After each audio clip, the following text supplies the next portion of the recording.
All right, this is game two of our doubleheader. Same Bretonnian army against same Empire army that the first game of the doubleheader was. We changed terrain around a little bit, and if it comes into play, I'll mention it. Otherwise, whatever. Let's see. This is one thing that did come into play on my side of the board in my deployment zone on my far left. There was I think it's called a Bane Stone, but any of my units within 6 inches would. Let's see, when my opponent's rolling to wound against them, he would get to re-roll wounds. So that's something I really wanted to stay away from. So the first thing he did was he bunched up in this corner directly across from the Banestone. So either I had to be near it and risk all those re-rolls from his war machines, or get away from it and have a longer march to him, having to weather his fire.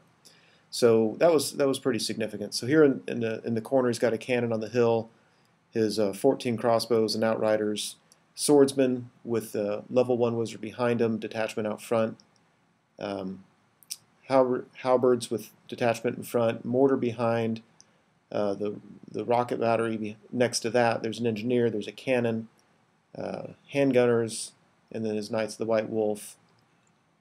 And in that knight unit is his battle standard bearer as well as his general. Then he's got the wide unit of halberds with another level 1 and another archlector and another detachment. So there's the damn Banestone. So everything I have, I thought was 6 inches away, but I think that trebuchet, I must have misplaced it. It looks like it's within 6 inches, but whatever. I mean, the intent was to get everything 6 inches away. So my knights, my Pegasus knights weren't, but I didn't care because I was going to have vanguard movement.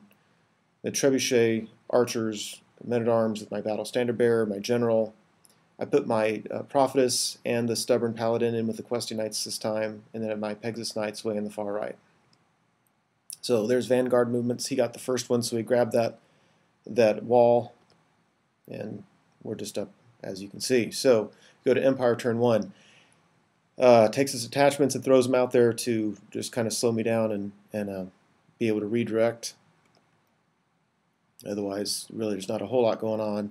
He knows that I have the feedback scroll. I take it with my prophetess every time, and so he never throws more than 4 dice at anything. So knowing that when it's level 1 through 4 dice at something, I went ahead and used the feedback scroll. There was no effect from the spell. There was 1 wound put on him, and he also knows I have the silver mirror, so now it makes it iffy for that guy to cast any spells.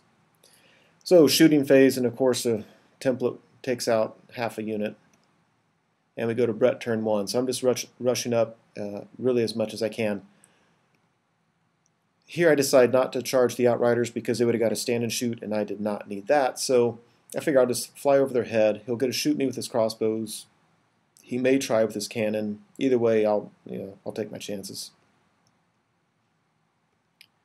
So now I get to throw my 2 war machines at it and just take out half of that unit. So I guess turnabout's fair play. I don't like war machines here. Now it looks like his detachment on the far right at the very top of the screen is fleeing. I must have charged that with my Pegasus Knights or something. My guess is I did charge it with my Pegasus Knights. Otherwise, I don't know why they would have fled. But we're at Empire turn 2. He's moving, as you can see. So his outriders go ahead and move away. He turns his swordsman to the side so that if I charge his crossbows and get tied up in combat, he'll get a flank charge and destroy them. And otherwise, you can see, so his war machines this time, I think a cannon killed 5 or 6 of the men-at-arms unit on the left. I mean, and something else must happen too, because there's only 25 of them there, and I started with 35. So 10 guys have died in that left unit, and a few more have died in that right unit. But at least they're only peasants.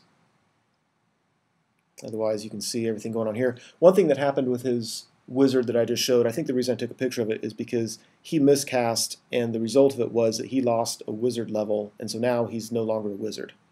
So that was kind of nice. So he's down to 1 wizard with 1 wound. So on my turn, you can see how I'm positioning things. I'm trying to get it to where any combat of significance, I'll have either a unit of men-at-arms in the front or in the flank, and then I don't care if he charges my questing knights. And then I'm putting my Pegasus knights in the far right, upper right, to get a flank charge on the following turn. So here, instead of charging his crossbowman, I declare a charge on the cannon because I think I can easily beat it. And my plan was to beat it and then reform and face down his line and then charge his other war machines. But it turns out when I went to reform him, if you kept the middle the same, I was going to go 2 in the front rank and 1 in the second rank. But if you kept my middle the same, my guy was just within an inch of his crossbowman. So we decided that that wouldn't be allowed. I didn't want to go 1 by 3.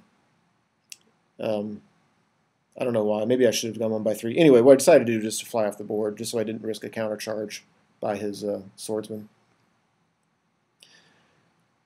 So closer look at what's going on here. Now, if you look at those little markers at the top, 2 of the 2 units on his left are both buffed somehow. I think they might be unbreakable or whatever. I know in my magic phase, that was always an issue of, do I try to cast spells against his tough magic defense, or just do I just get rid of his remains and play things.